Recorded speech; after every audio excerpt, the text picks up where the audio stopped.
Hey there, and welcome to the Nutrition Diva podcast. I'm your host, Monica Reinagel, and this week's show is about chocolate. Now, you may be thinking, wait a minute, I already heard this episode, but don't touch that dial. You are right. I did recently have an episode about the difference between powdered cacao and cocoa powder.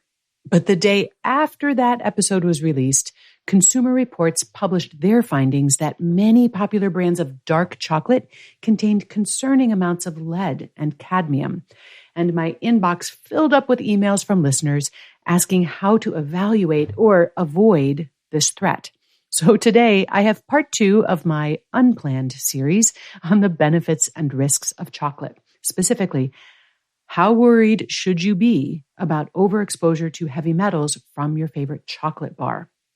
A lot of health-conscious people I know consider dark chocolate to be a healthy indulgence. The flavanols it contains offer a wide variety of benefits, and dark chocolate tends to be relatively low in sugar. And for me anyway, it is a treat that it's easier to enjoy in limited quantities. I mean, I can pound a bag of M&Ms, but I rarely reach for more than 1 or at most 2 squares of dark chocolate.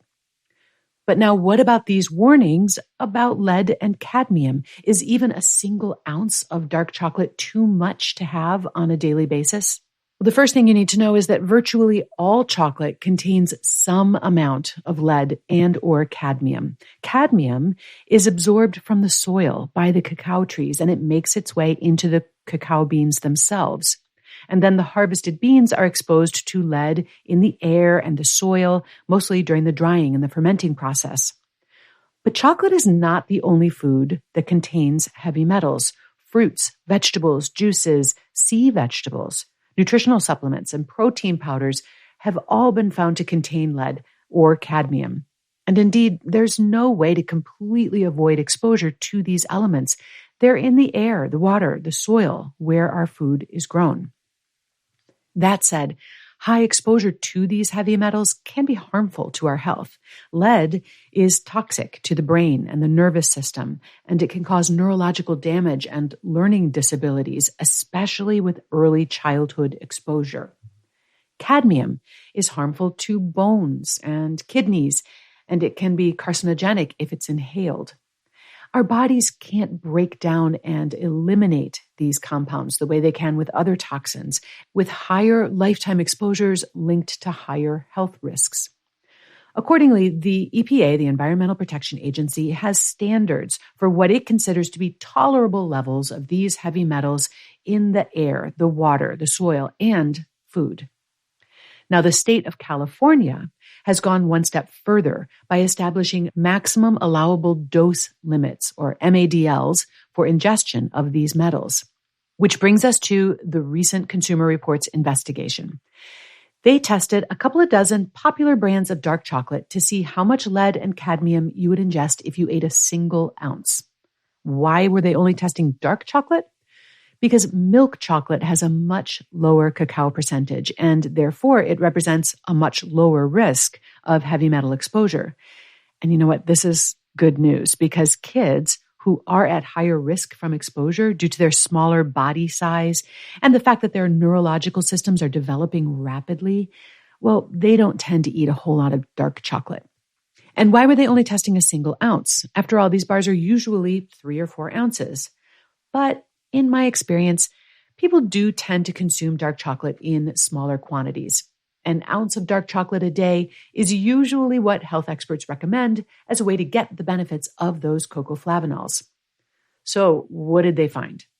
Well, not surprisingly, lead and cadmium were detectable in every sample they tested. What was notable, however, was the range. Some of the brands, and this includes some pretty fancy organic brands of chocolate, contained significantly higher levels of lead and or cadmium than others did. Now, there are a variety of reasons for this, including the source of the beans, where they're grown, as well as some of the harvesting and processing practices. Chocolate growers have been aware of this issue for a while now, and they've been researching and implementing practices specifically designed to reduce the level of heavy metals in cacao. However, Clearly, progress on this front has been uneven, and short of independent testing by consumer watchdogs, there's not a lot of transparency around the amount of heavy metals in these products. According to a 2020 report from the EPA, nearly half the population are living in areas with unhealthy levels of ozone or air pollution. And guess what? Indoor air can be 2 to 5 times more polluted than the air outside. And that's why a lot of people have started using air filters in their homes to filter contaminants and allergens out of the air so your lungs don't have to. You've probably heard of HEPA filters, but Air Doctor uses an ultra HEPA filter that's been independently tested to remove 99.99% of tested bacteria and viruses. I also really appreciate the whisper quiet fans that are 30% quieter than those found in ordinary air purifiers. Air Doctor comes with a no questions asked 30-day money-back guarantee so that if you don't love it, just send it back for a refund minus shipping. So head to airdoctorpro.com and use the promo code DIVA. Depending on the model, you'll receive up to 40% off. Unlock this special offer by going to airdoctorpro.com and use the promo code DIVA.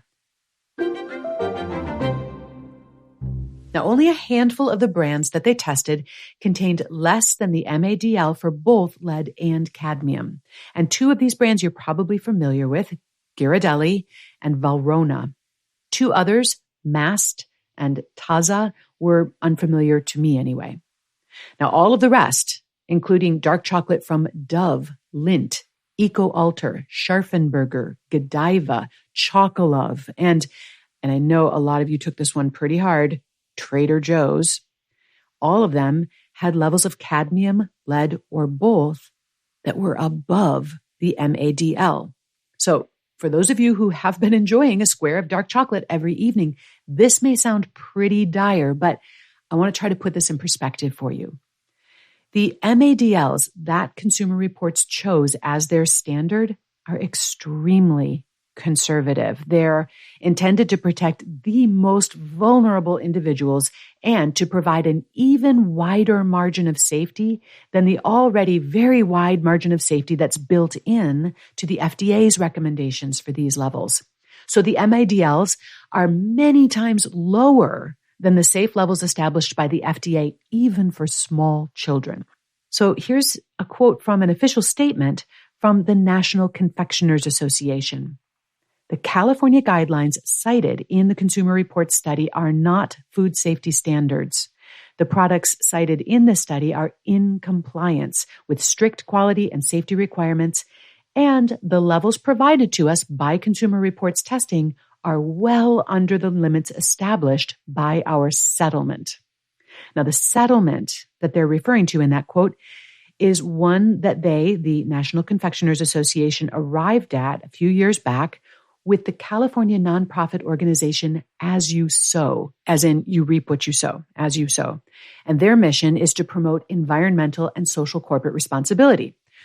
As You Sow and the National Confectioners Association actually teamed up in an admirable mode of non-combative cooperation to research the sources of lead and cadmium contamination and possible solutions before they ultimately negotiated this settlement in which the NCA pledged that chocolate with lead or cadmium levels in excess of agreed upon limits would contain a warning on the package.